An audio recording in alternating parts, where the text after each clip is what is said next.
out right about now. Well, hello, everybody. Welcome out to Monday Night Chat. We thank you so very much for taking time out of your evening to join us. And if you're catching this on replay, well, thank you for joining us then, whatever day that might be, like Friday morning or Saturday / Sunday morning at 2 a.m. That does, or no, we did two 2 a.m.s this year. We do. You could watch it twice. There you go. Woo! Twice the goodness. Yeah. Or you could eat it at, you could watch it while you're eating breakfast, brunch, lunch, dinner, or dinner. All at 2 a.m. twice. There you go. There you go. See, we're catching on. We got your back and your front and your side, but not your top because that's just weird. But no, I do appreciate everybody for taking time. And here's the deal. All right, we've got a great topic tonight, but it's going to involve you guys and gals and your interaction. So as we're talking throughout the night, you're going to be dropping stuff in the various chats. If you're in YouTube, I can watch. If you're in any of the other programs, the other guys can watch and YouTube. But I don't get the special privileges that they do. So I only got YouTube. Pretty much it. Yeah. Sorry. I'm gonna have to give him the magic password. No, they don't trust me. That would be too much power. There's a reason why. He would be drunk with the power. Instead of just drunk on water. Yeah. Precisely. So yeah, tonight I want to talk a little bit about giving back to in the industry here. For a lot of us, this has been our main income source for a number of years, and you get to that point where, how can I help the next generation type of discussions come up. So this is something tonight where we want to talk about, how we'll talk a little bit about some of the things we've done. Some of the things are pretty obvious that you've experienced those things. And then I want you guys to share a little bit, and even going beyond of giving maybe back to your communities, if we can expand this a little bit, because just talking to Howard Wallach in the prior show, if you guys didn't get a chance to watch that, go check that out. Howard's from Chicago. And we talked at one point there, talking about how he has given back to his community, and he went into that a little with detail, and I thought, that's a good addition to what we're going to talk about in our second show tonight. So here we are. So MJ. Yes, sir. Your disclaimer. I thought that it might be fun tonight if I kind of take a devil's advocate to this. Now, you all know I spend a lot of time doing videos for you guys and answering questions. And Dan, we have another comrade in arms that sent me an email today about he has a button on his 7000 that's not working. What could this be? And I had to tell him question. I have to tell him that everybody who owns one has the same problem. So welcome to the club. But okay. What? I thought you meant like it wasn't doing what he wanted it to do, not it wasn't functioning. Oh, it was broke like yours. Yeah. Oh, okay. Yeah, because I told him, I said I have like 5 right now, but I just have to press down and wiggle, and then it'll work.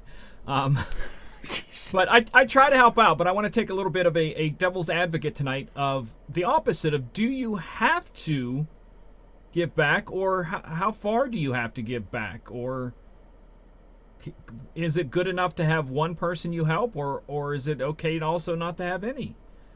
Because we're all different. So well, and that as you bring that up, that takes me back to the early days of when we were starting out in the 80s and early 90s, where the concept of giving back, maybe you would help out at church, maybe you would help out at school or something, but within the industry, there wasn't the camaraderie at all out there.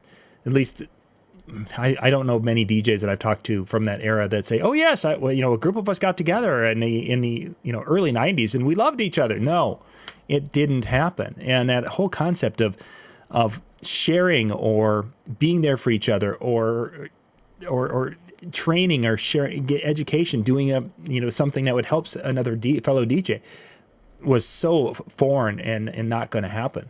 It was more, oh, you can't get to your gig because you're sick. It was like, oh, that's terrible. Yeah, I'm really sad you can't get to your gig, sucker. It was that kind of a thing. It wasn't that we're in this together mentality at all. So I'm thinking, is that all you did back? I remember back when people like dose each other's drinks to get a job. Yeah.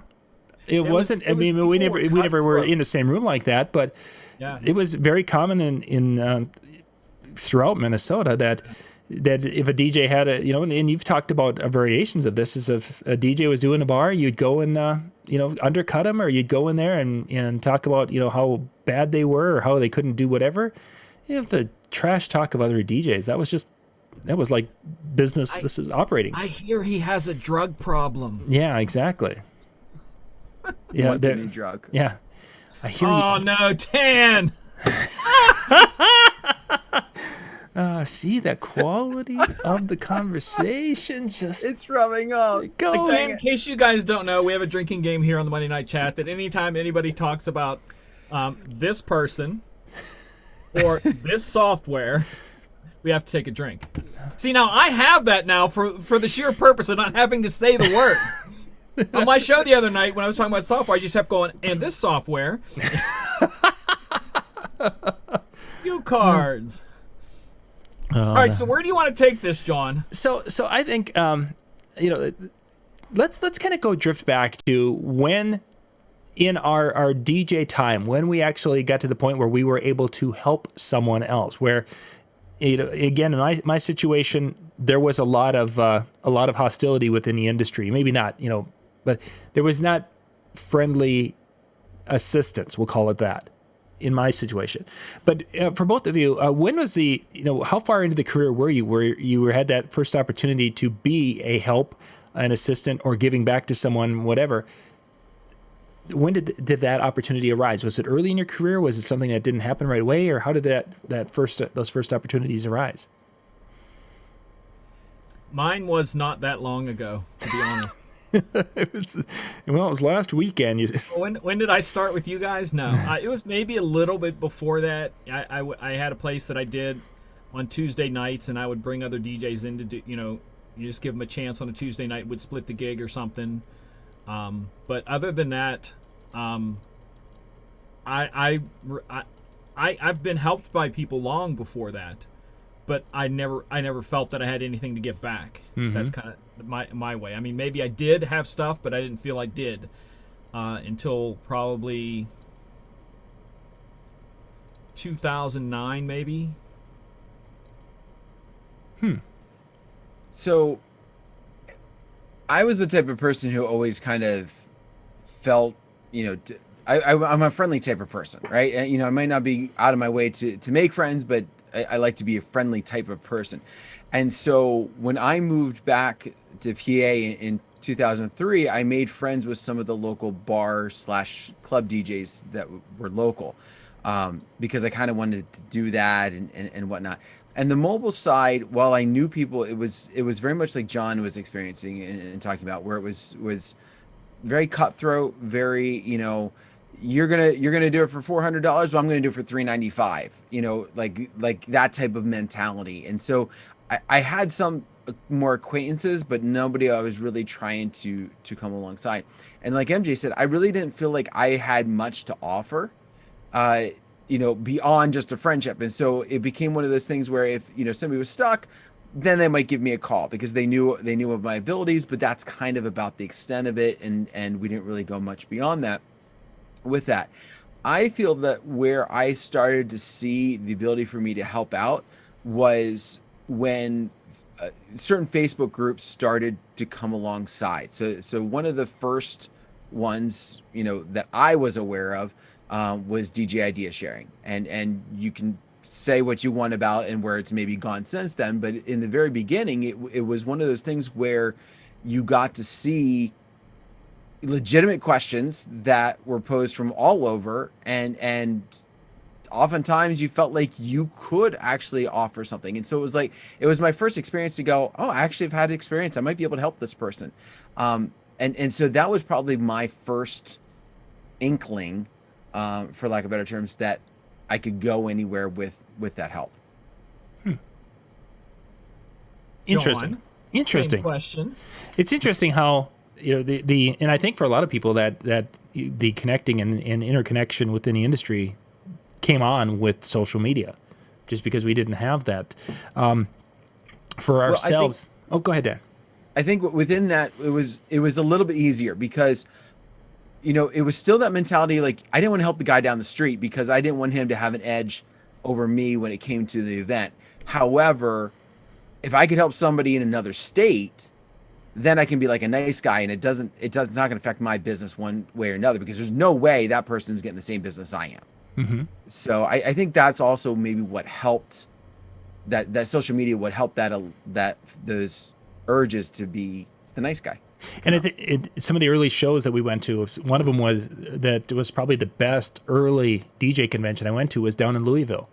I was far enough away, and I was the only person from Minnesota there, pretty much. I don't think there was another from. So now I'm in a room full of from Minnesota, John. Yeah, they didn't travel very much back then because the ox carts were not very fast. Hello, so I'm down in Louisville, and I'm able to go and talk to anybody because I'm no competition to them. They can ask me questions, and I can ask them questions, and we will get legitimate answers most of the time, except every once in a while there's the embellished answer. But hey, I mean, that happens.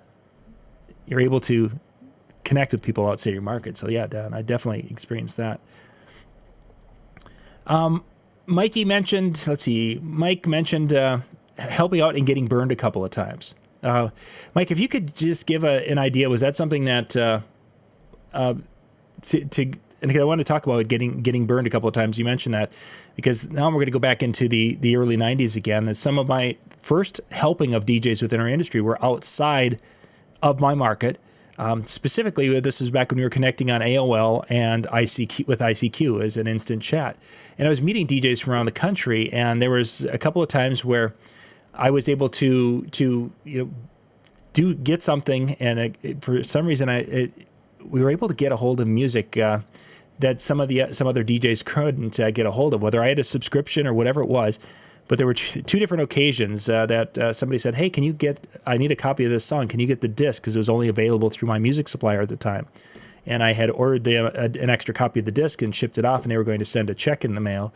And things like that didn't turn out too well. Most of the time that $20 disc went one direction, and there was never a check in the mail coming back. And I think that happened at least twice, if not three times, over a 3 or 4 year period to different DJs. And sometimes it worked fine, is that the $20 disc went out and a $40 check came back, and somebody was like, great, thanks, I have that song that I needed really badly. Because this was back before Napster. There was no way to transfer music beyond a physical disc type of thing. So yeah, that unfortunately was definitely a part of, and it probably is still a part of today, getting burned once in a while. I got burned on a wire once. Does that count? I think as a kid I peed on a wire once, and that might have burned. Shocking. And wow, we digressed quickly there. Mega say.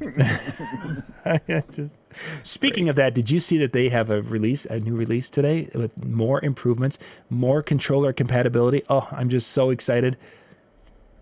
So excited. I will say one thing. If they wanted that software to take off in a certain way, they would develop it for an iPad or tablet, non-Windows, non-Mac based. Like, just, you know what I mean? Like legitimate, just straight up on a tablet. Because I feel like there's only a couple that have really done that, yet for what it does, would actually probably succeed pretty well. Mm-hmm. Yeah, you should get all in that, John. Reach out to him. I've said this before, that I know that Serato's working on that, something like that, and I would guarantee that the day that whoever, them or Serato or whoever releases it virtual, will probably release it that afternoon. We've been sitting on it. But that's the future. And that's the thing, this goes perfectly, because I am going to take the devil advocate about the bad side of not helping, but the good side of helping is that if you do help the younger people, as these new technologies come along, the internet, like the websites and the promotions that they have a better grip on, if you help them with stuff, they'll help you with that. So, and I think there's a good balance to have there. And I think it's interesting how there's a lot of younger DJs who are getting into jumping onto YouTube and creating content. And I hear it from both sides, is that there's DJs who are referring to, like you are, MJ, that some are saying that it's great that this younger generation is here and they're able to help us make sense of some of the things, whether it's trends or how they're viewing things. And then you've got the other side who's looking at it as like, what do they know? They've only been in business for 5 minutes, and or they're ruining it for the rest of us by doing it that way. I don't know if it's always been done. I haven't heard that one as much. Although 10 years ago that one was there for sure. I think it's what I'm hearing more from established ones is that we did that 5 years ago. It's nothing new. Nick Spinelli's had a number of videos recently that has been some good content. But in some cases, he's reviving an activity that is 10 years old. That has been there, was there, done that, went away, and now it's making a resurgent. Nothing wrong with that. What's old is what becomes the new thing every once in a while. I mean, my bell-bottom pants I wore this Saturday night. I mean, I was trendy. I was doing my. Oh wow! Wait. This is being recorded for later on, right? So we get to rewatch that. Yeah. That'll be my new gift that I'm going to put out. Yeah, this is great. I've just got some crazy moves. But anyway, the idea that that the younger people bring an energy, they'll bring a different. Yes, there's times where they'll be doing a video and you can see that it's an incomplete just because of their experience that they're drawing from to put it together to explain what's going on. But so you take some of that with some of that explaining what TikTok means to a 50-year-old DJ. You're going to have both sides of it. But what's cool about it is that a lot of these younger DJs are saying, hey, I can give back to the industry. I can create content. I can do this. I can do that. And it's ultimately going to help the industry. It's not going to be a hindrance, as some people think. Well, and the other thing that you touched on, even though the idea might be old or to them it's a new idea, whether it's because of the experience or whatever. So many times I'll run across something, whether it's the latest TikTok trend of an idea for a wedding or for an event, or it's just this idea that somebody wants to play off of, and I'll do a search and I might come up with one of those videos to get me that idea, because there's been some different ideas. So to put it in perspective, I think it was maybe 8 years ago or something like that. The money dance, which some of you are probably familiar with, a couple comes in, they pay, or people come up, they pay $1, they take a shot, they go out, they dance with the couple. Okay, it's usually to a slow song of some sort. Okay, one tradition in the northeast part of our state is that they will do a polka, and there's a Polish version. Mm-hmm. Well, when I did a search online to figure out what this bride was talking about, because I even said, it's like, I'm not familiar with this, I'll look it up, I'll try and get some ideas. I found one video that looked like it was taken from a VHS camera, like the big ones from like the 80s. And that's how I had to learn what was on. So I'm appreciative of some of these people who come on and maybe rehash an old idea that everybody knew about, but I didn't, because it was new to my area, or new to me, despite however many years I've been doing it prior, other styles prior. So, there is a benefit to that for sure. Mm-hmm. Oh, certainly. I think it is. And even part of that is that the three of us could sit in a room and we could have someone explain a process to us. And because of our differences in past experiences and our vision of it, we could have 3 different takes on how to implement that process in our performance. And we may be similar, it probably be similar, but we're going to have variations of it.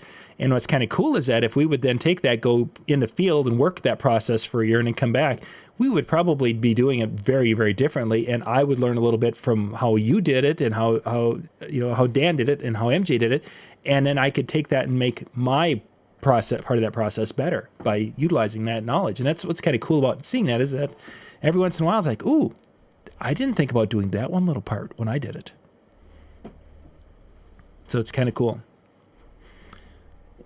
Can we skip that? Brian's post. The guy who puts out more videos than all of us about helping DJs. For you're on Facebook, Brian Red. Thanks for being with us tonight, Brian. He puts up a comment. Why would anyone give back to DJs? Blasphemy. Yeah, Brian is pretty much. I don't want to say he would be, in essence. He was one of the front runners of creating videos. He and Jonathan Lewis out of the UK were 2 of the early guys who embraced the YouTube tool as a way to help give back to the industry. He's been doing it a long time. If you are not following his YouTube channel, seriously, what rock are you hiding under? Go and subscribe. Find him, Brian S. Red. You'll find him and follow him. But yeah, he was one of the first. I want to jump back though. Mikey Mike mentioned, of course, some DJs he helped a little bit, and that turned. Let's talk about the one of the reasons why giving back sometimes will bite you in the butt, and that is you do something and your intent is to be helpful to those around you, and it ends up biting in your butt where maybe you have a DJ who's now slandering you or is using the information to sell against you. Took some of Dan's advice on how to do a whatever, and now he's selling it. He's doing that, and he's great at that little process that Dan showed him, and using that against you. How much does that fit into your thoughts of connecting with DJs and sharing these days? Can I do the advocate part at this point? Go ahead. It's half the reason why I don't want to share. Mm-hmm. Because to me, if you can't figure it out on your own, and I know people are going to hate me for this, but remember, I help out a lot. I help out a lot besides the videos I do. There's a lot of DJs that I help out, give answers to. But part of me doesn't want to give anybody any answers because I want to see them fail so there's more jobs for me. So that could be half of it right there. It may not even be that I don't like Dan. It could be just, I want that job. Mm-hmm. So I'm not going to show Dan how to do it so that I can have the job, you know? So there's the other side of, you know, the back talk. It's not, I'd never talked bad about Dan. I just did what it took not to give him the opportunity to take the job. And it's part of that competitive, having that competitive advantage and not wanting to completely give that up. Yeah. I think it also depends upon, for me, and how I kind of make a distinction. So there is some cautiousness that I throw in as far as what they're asking for and what relationship I have with them, as well as where on earth they are. So if it's somebody in a whole nother area, I don't care. I'll help you out with anything. You've got a question, no big deal.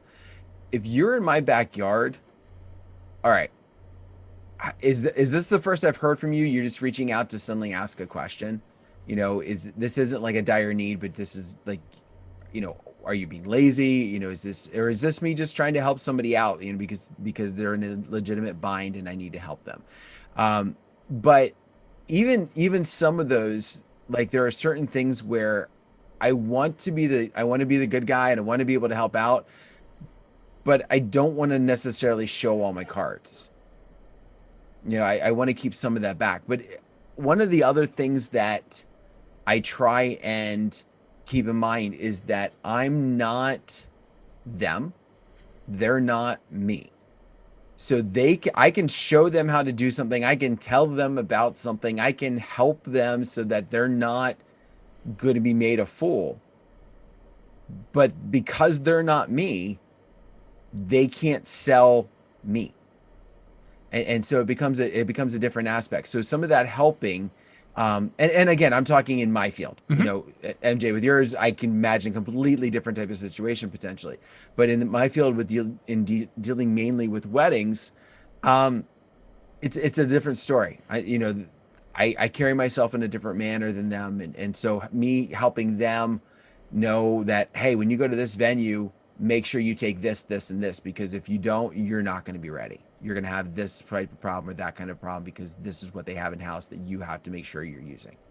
And just helping them be prepared, I feel is more about being a better person than it is going to bite me in the end. Mm-hmm. But going to your initial question about, you know, the biting, you know, having it come back and bite you, you know, instantly what comes to my mind is, you know, fool me once, shame on you. Fool me twice, shame on me. You know, they do something the first time. Okay, I'm going to earmark that in the back of my head. I'm not going to like hold it over them. But the next time you come for a favor, it better not be necessary. What'd you say, MJ? They're getting kneecapped with an NS7. Oh man, that's an old school reference there. Oh, Sheeny. But yeah. So no, I think that's the difference. You know, when they come back for that second time, especially if they did something the first time, okay, we better have a good friendship. Mm-hmm.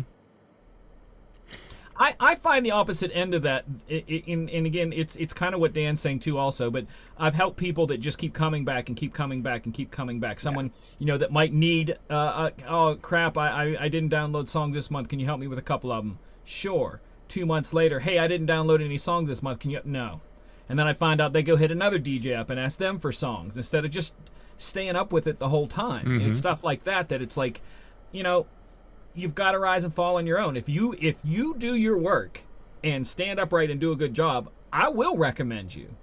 But I'm not gonna carry you. There's also a difference between being helpful or needing help and them being lazy. Mm-hmm. Right, that's the thing that I've said this so many times. DJs are the worst. I'm sorry, guys. I know you guys think that I'm like the worst negative human being possible, but I just look at things the way they are. I've been in this business a long time. DJs are very egotistical. They rise and fall on their good and bad days. They don't look at life as that them as a DJ is everything. That if they're succeeding, they're the king of the world, and they don't realize that our job is not essential. We've learned that from 2020. If there's anything, yeah. Yeah, we're not essential. So we need to be very humble and gracious to the fact that our job is a luxury job instead of thinking that the world owes you. And that's the problem that I get with a lot of DJs that just, look at me, hashtag killing all that. I'm like, shut the freak up. I know you live at home with your mom. Mm-hmm. See, I wonder if there's a little bit of a difference between a situation, MJ's world where it's more of a club type of a situation compared to what Dan and I are experiencing in the mobile world. Brian mentions here that the concept of having no secrets, basically taking all, and he shares very openly everything about what he does, and that was a change for me early on. Wouldn't have done that whatsoever. Probably not even talked nationally about it because there's always that fear that it's going to get back. I mean, we had some early activities and skits that we used to do at weddings, and we had those for 2 or 3 years, and then all of a sudden all the DJs were doing them around the area because that was the routines that we were doing. Today that's not the case. Basically, if I'm doing something like that last the picture I put up from Saturday's wedding of that last private dance that the couple did, and people have talked about that, but had not seen much for pictures. And I think, Dan, you probably you had a picture of similar situation, didn't you, on your wedding? I always take a shot at the end anytime they do that from outside the venue, kind of peeking in to make it look like I'm stealing a look. I thought both those pictures are you guys threw on some Huey Lewis and everybody left. That's what I thought that was. No, that's when the couple came running back in. We gotta dance to that, man. Yeah, they were so great. But that idea that was something that at one time I wouldn't have talked about. It would have been this this little secret thing I would have only shared with a couple of people and not in my own market. Today I had I think 2 DJs from my market. How did you set that up? How did you do that?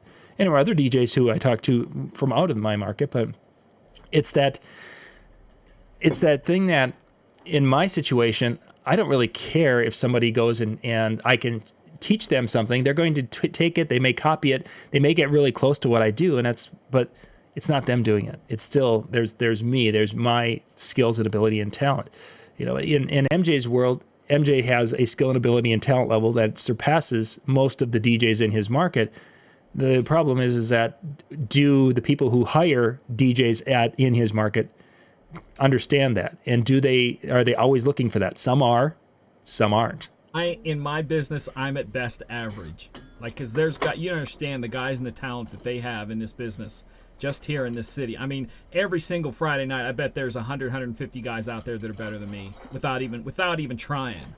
But there are also got a lot out there who can't do crap and get hired because, this goes back to the devil's advocate about helping people, that you might help someone to get in somewhere or help someone learn how to do something, and then they go and get a job that they can't do, but because they go, yeah, I'll do it for $50 less than so-and-so, to someone who's making $250 a night to drop 50 out of that, you're going to like, no, I'm going to go work somewhere else. So you kind of get both on that, so it's not necessarily skills and abilities. I don't look at it as in like I'm going to teach. I'm not going to be able to teach anybody anything that they're going to get a job that's going to be better than me. Mm-hmm. So it's nothing like that. It's more or less if you're willing to put in the work That's where I see it coming at.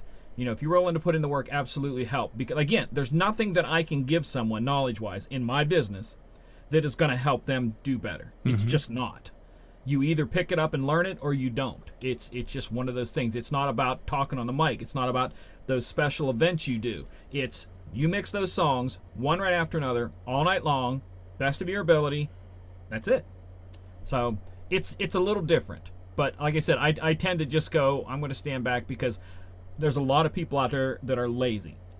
And if you want to succeed, you've got to outwork me. You've got to be out there networking more than me. I have a couple friends who, God bless them, they've helped me. And they're always now saying, hey, can you give me a job? Or, hey, you better think of me. And I'm thinking, you ain't left the house in how many weeks?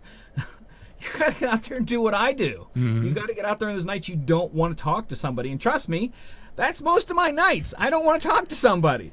And I get out there and I network and I help, and that's what it's about. So if that's my secret I teach you, there it is. I know I'm rambling and I'm very negative on this, but it's a little different, I guess. I'm jaded. But John, go ahead. I was going to say, you mentioned that, the no secrets, and Brian referenced it, in the chat, and from his standpoint, it's the no secrets from he's just willing to share it all, and he does it with YouTube, and you obviously with DJNTV, and there's been the years that you've done this, and you shared a bunch with that. But one of the other things that we have to realize, if we're too dense to realize, people have their phones on them, their cameras, their Snapchats, their TikToks, they're sharing constantly. So you have no secrets because somebody else is going to share it. I mean, that's the funny thing. So I think one of the things where, if you want to make sure that you always have this unique thing, there's two gentlemen that instantly come to mind for me. One is Mark Reneisen up in New York. His philosophy is he's always constantly thinking of something and always constantly trying to change some aspect of what he has and what he's delivering, so that if he has an idea, great, you want to steal it from me, that's fine. 6 months from now, I'm probably going to be doing something different because I'm just constantly thinking of new ways to work for the client. And then the other one would be Scott Favor, because, oh my gosh, that guy has like 8,000 ideas for every idea you might have of one. But they're always constantly coming up with potentially new ideas. And Scott, again, shares, if you're not on his email list, reach out to him and he'll do that. But take some of those ideas and run with them. If you're always coming up with those new ideas, you're always putting in that work ethic that MJ is talking about and trying to keep yourself from being lazy, you can share all you want and people can copy. They're not going to keep up with you. Can I share something? No. John and I have discussed this before, and I don't mean to offend anybody by what I'm about to say, but our business, Disc Jockey News, what we do here, is tailored, and please don't be mad at me. John, I'm asking you after I say this to explain it where it's nice and polite. I can do that. I know where you're going, and I'm ready. Our business is generated towards lazy people, because there isn't a single thing that we talk about on any of the videos that hasn't already been talked about, that all you got to do is pull out your phone, your computer, your tablet, whatever, do a couple searches. I can't tell you how many times that someone has sent me a question and I literally took their exact words, put it in Google, copied the Google response back, and sent that back to them. So there's what we do is tailored towards people who want someone else to learn for them, to then make it easy for them to learn. And that's the people that I want to see who aren't. If you don't have the resources, is different. If you're in an area where, like Dan, Dan's not around a lot of people, so you can't just run out and see somebody how they do it or talk to somebody. But if you are somewhere where you can make connections, that's different than just going, well, I just don't want to spend the time. How do you do this? Mm-hmm. And I think we'll charge you through the butt, and that's where I am with a lot of the stuff that I've been doing lately. And John's talking about doing education, like beginner education. That's where I have the trouble doing this, because it's like there's nothing that I have to teach that isn't already out there. Mm-hmm. And that's a conversation that Ben Stowe this past weekend. We spent time together. And the number of times that he has someone come up to him with a question. And it's not our regular viewers, because our regular viewers understand when they're looking for something, they do like Mikey Mike suggested, that they'll go and ask, say, Howie, DMX question, because you know Howie does this, or if there's a whatever. It's the time when somebody new is coming in and saying, so what's the difference between XLR cables for audio and DMX? Well, we've done that show numerous times, and Ben will send them a link to a show. There's just the amount of people who are coming in and asking for, and it's literally, you can go to the Disc Jockey News, you could type in comparing XLR, and there's probably 10 videos that will pop up. There was one night on my show where somebody said, hey, why don't you do a show about doing how to put your folders and music together? And I literally went to the Disc Jockey News YouTube page, typed in crates or folders, I don't remember which it was, and there was more than 20 videos there on how to put your music in crates and stuff, including Dan had one he did with somebody. What's his name? Jeremy had one he did with somebody. Mm-hmm. It's there. I don't mind just continue talking about it, but I also think that... things. I also think, you know, in the aspect of videos and that type of piece, there's also sometimes you get overwhelmed. All right. And so what I mean by that is I'll put in a search and I'll get a bunch of things. And you know, we know how Google works and the fact that, you know, sometimes based upon your search history, you get a certain set and other people get a different set, you know, if you take certain aspects obviously out of it. But when I do something like that, sometimes I just get overwhelmed, or, you know, those videos come up, but depending upon how they might be labeled or what I'm thinking or interpreting, I might misconstrue what's there. And so sometimes it is one of those types of pieces, or even just, you know what, I learned better from this person than I do from that person. I've watched some of their other videos, so I'm not really sure if I'm going to spend the time to watch it again and not really pick it up. But this person over here, I like how they present stuff. I enjoy it a little bit better, maybe how they present or whatever, or just the way they talk. I want that person to do it. And I'm not saying that you know, suddenly everybody in the world has to come up with every single topic and present on it. But sometimes I know, like me as a learner, that plays into why I might ask someone when I know I've seen it at least potentially presented somewhere else. And I can definitely... If you haven't made the attempt to look first before you send Dan a message, that's the thing that I'm talking about. Well, I agree. I understand.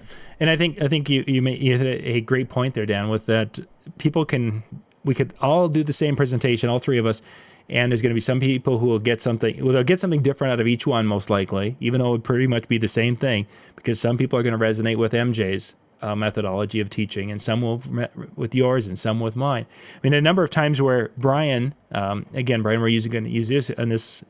You've got Ben Stowe and Brian Red are going to be teaching you about an aspect of something. Well, Ben Stowe is probably going to go and speak to you and then tell you about the gigahertz and the Wismawatts and the Ukli-Muklis, and you're going to learn all about that stuff too. And Brian's going to say, okay, you take this, you plug it in, and here's how you do it, and this is what happens when it's on, and this is how I would use it. Practice and enjoy. They're going to talk about the same thing, and they probably are going to cover the same topics. It's just that Ben will, in some cases, go very elaborate and give you the behind of why things work instead of just the how. And for some people, they love what Brian's methodology. Some people will start with Brian and then go to Ben's explanation of it, because now we've got a basis and now we can go that. And some people just like to go and hear Ben's in-depth, how each little component and why the electricity goes left instead of right or whatever, that might, I don't know. Everyone connects differently. So we got a few minutes here before, and for those of you in the chat room, DJNTV.com/chill, that's where Howie and Brian and the crew, they've got a couple of topics they're going to be doing tonight. You can go to the chill room, keep your cameras off. They're going to be recording, and then once they're done recording, you can turn the cameras on and have a good time tonight. Should be a great crowd in the chill room. That'll happen here at 10 o'clock Eastern, so in about 20 minutes. Before we wrap up, though, let's talk about different ways of giving back, but let's go outside of our industry, in your community. Have you done something? Have you heard of things being done? Ways of giving back in that aspect. Yeah, so I'll jump on this because this is one of the things that I I believe is important to do. So I do a fundraiser every year. Couldn't the past 2 years, thanks COVID. But planning for next year to kind of bring it back. And we do an adult prom, and all the money that we raise, all the money that's above any expenses that we have, goes and gets donated to the Cystic Fibrosis Foundation. Friends of mine started their version of the adult prom for the same charity, and they do it out of Erie. And when my wife and I went up, we saw it, and we're like, listen, that's it. We're taking a weekend, and that's what we're doing. And so I know sometimes we have this mentality of, an organization hits us up for help, and it's like, all they want is help me, like type of thing. And it can be very overwhelming, because once you start donating one, everybody wants it. But I think where you're going to find the best fit for yourself is to find an organization that you connect with. So for example, if you are, I know there's plenty of DJs who do things for Relay for Life because they have somebody in their family that got affected by cancer.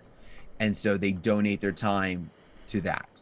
I like I said, I mentioned I do the adult prom. I also do Mini-thon, which is tied to the school here, a couple of the schools here locally, to where they, again, raising money for diamonds, if I remember correctly. So, but I know it's kids' cancer. Like I remember that's what it's for, and it's something at the school, and they raise all the money. I just come in and play for a few hours and keep everybody happy in that aspect.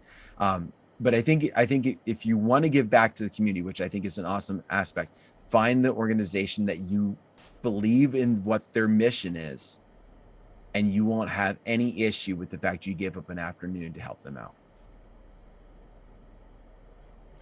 For myself, a couple of things is I don't have a major project like that. I mean, I've done things within churches and what have you.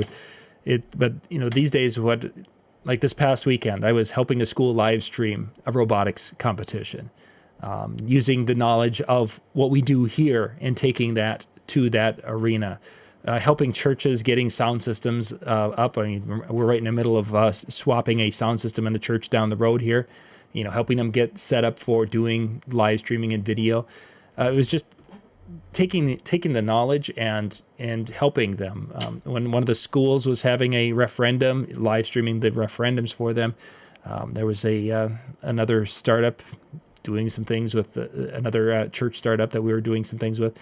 So it isn't an ongoing thing like what you're talking about, Dan, but it's looking for these little opportunities to be able to go and help. And it's not like they pay or anything. It's just, that's not what the point is. The point is just to be able to go and help make the event a little bit better and a little bit more special, and especially like with the kids at the robotics, to make it just a little bit more of a special time for the kids, so that they can look back at that and say, "Wow, this is really cool." And we had like 1,000 people watching this online. It was awesome. That's kind of what outside of the industry of what I've been doing myself in the last couple of years. I also wouldn't jump to the mentality too oftentimes that I see online, which is, do that because I'm going to get something out of it. Like, do that because I'm going to get, in a gig. So for example, helping out the school because that might get me, the school dance. Maybe it will, there's some possibilities. You get your foot in the door, you make some connections. Obviously there could be some tie there, but if you go into that with that mentality, it just puts the wrong frame of mind, especially if it doesn't pan out to that. Because now you're like, well, why should I do that next time? Mm-hmm. Because you helped a bunch of kids live stream to 1,000 people. Yeah. Yeah, and that early on would have been my methodology. Okay, I'm going to help the school, and I'm sure the school will hire me. Yeah, I've gotten past that because it doesn't. You'd love to think that those things would, but they don't all the time. So it's time to do it for a non-reciprocal reason, I guess, for lack of a better way to describe it. MJ would have to go out into the community to help, so he goes out hiking. My way of giving is not forcing people to hear me talk. Do you pick up trash when you go for your hikes? Yeah. So there you go. I have a little plastic bag. I throw stuff in. So you help the community that way. It's just me. I hate littering. I've yelled at friends for throwing stuff out, gum wrapper out the window. Somebody did a parking lot one time. I opened the door, got out of the car, took the thing, threw it back in the car. Take this with you. I literally looked at him and said, "We don't litter." He was going to look at me like I'm from outer space. Where are you from, man?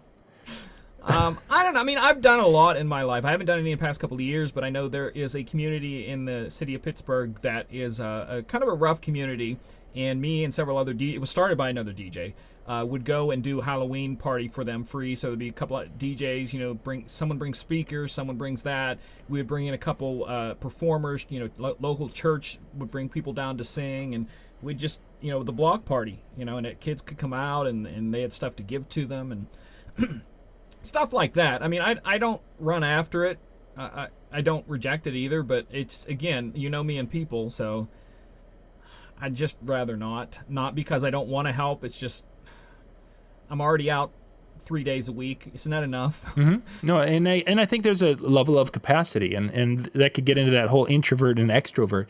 But I think there's some people who, just that whole interaction and being out with people drives them. I mean, my wife would be that person. Oh, yeah. Lori is that. She would, if she could go and be helping at a food distribution. When she did that, she was so, oh my gosh, she could do that, 7 days a week, and she'd be a happy girl.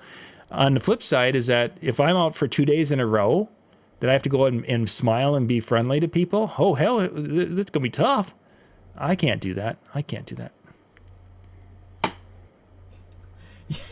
You guys missed it a couple weeks ago after we were on air. John had a bug like that, and it landed on his camera, and of course it wasn't recording, and he just whapped the camera and just went off on its own thing. It was the kind of funniest thing that doesn't have anything to do with what we're talking about. No, but there was a bug, but it was headed to the camera, and I think I'm going to get it. Yeah, maybe we can do a show about the introvert-extrovert thing, because like I said, I struggle with that a lot. Last week, and I had 3 different gigs, 3 totally different types of crowds, 3 totally different types of music, 2 different states. So it just kind of gets to you. And then this week I have stuff going on where I'm helping somebody out who has jury duty. So I'm taking part of their gig because they start early so that they can do jury duty and then make it to their gig. And then I have 3 different ones again, 2 different states this weekend, 3 different gigs. And I hit my limit pretty quickly to where I just don't want to communicate. Yeah. I know that sounds horrible, but if you're an introvert, it is the most draining thing I can explain to you. Like, I literally don't want to hear music. I don't want to hear anything. I literally will put in earplugs, foam earplugs, and not hear a thing for 2 days, and that helps me out. I get that. Crazy overwhelmed. So I definitely get that. We only got a couple of minutes. Just a couple more things that we've talked about. One of our ways that we as a team are giving back, of course, is to create the videos. But there's more than just those of us who are on air that are doing things within the DJNTV world. Where we're at tonight. You've got Brian. Brian is doing video. Howie that's doing shows. Howie that's helping. Help produce shows, with Brian and Jay. He's been, runs the technology there. Robin, who's been with us and helps manage these chats on YouTube. I mean, there's just so many people that they're handling different little aspects. Jimmy handling graphics and things as we're going along. They may not be in front of a camera, but the roles that they can play to give back to the industry just are tremendous and easily overlooked because you may not see them out front. But Robin and Howie keep these chats very clean and professional. We don't have a lot of problems because they nip those in the butt right away, which makes it a much more warm and welcoming place where we don't have problems. So the whole team has just been able to create something that a lot of you have talked about how great it is and how nice it is to be able to be involved with that. Well, it's the work of the Robins and the Howies that really make what we do so much easier and so much more effective for everyone. So thank you guys. Thank you much. Okay. So Howie's up next. They're going to be doing a couple of shows tonight. I think Brian is going to be doing their second show. I think they're going to actually kind of build off our topic a little bit tonight and talk about that. Then the first show they were going to be talking about, I think about the safety of guests and talking about times where something is out there and it's going to be a danger for the guests. So that one I got to listen to that and see which angle they're going to go with that. But that'll be DJNTV.com/chill. Go there. That takes you to a Zoom meeting. Keep your camera and microphone off while they're recording, please. Then after they're all done recording, enjoy. That's the time to talk and talk shop. And they've had some great crowds here recently in the chill room. So enjoy that. It's a great time. Tomorrow night, Ben Stowe is going to be back. We're going to be doing our first Tuesday night with Ben Stowe in months. We got to spend some time together again last week, and we're going to talking tomorrow night about those opportunities to expand your company. You want to add additional offerings, and how that has changed today than it would have been 2 or 3 years ago when you were wanting to expand your company. 2 or 3 years ago, there was some different ramifications with doing it than there are today. And if you want to expand for 2022, we're going to talk about some things that you're going to have to be aware of as you're going forward making those plans. And then after that, then we'll have the Jay and Howie will be doing a recording session after that at 10 o'clock Eastern at DJNTV.com/chill. And then there's going to be one more show drop tomorrow night also that'll go ahead of the Ben Stowe show. So there'll be some great stuff for tomorrow night. MJ, are you up this week?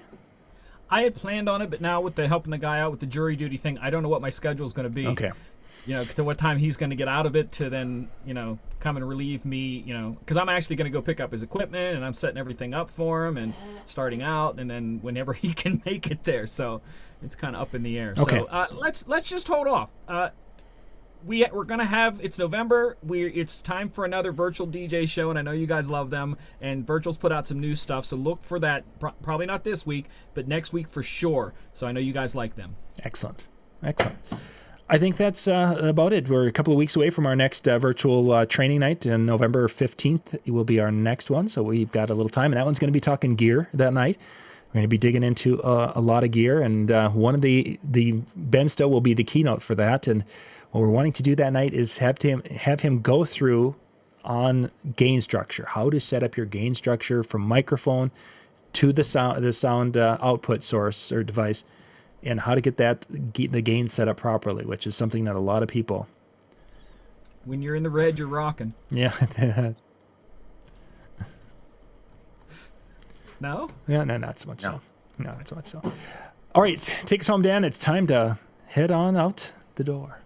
Well, thank you very much for taking time out of your evening and day or whatever it happens to be where you are to join us. And we very much appreciate that. Of course, like I said, like John said, make sure you're checking out Howie, DJNTV.com/chill. And then when Brian takes all of our secrets from what we had in this show and uses it for his later on, that's going to be as good as well. I just had to throw that in there. Have yourself a wonderful time. We'll see you next week.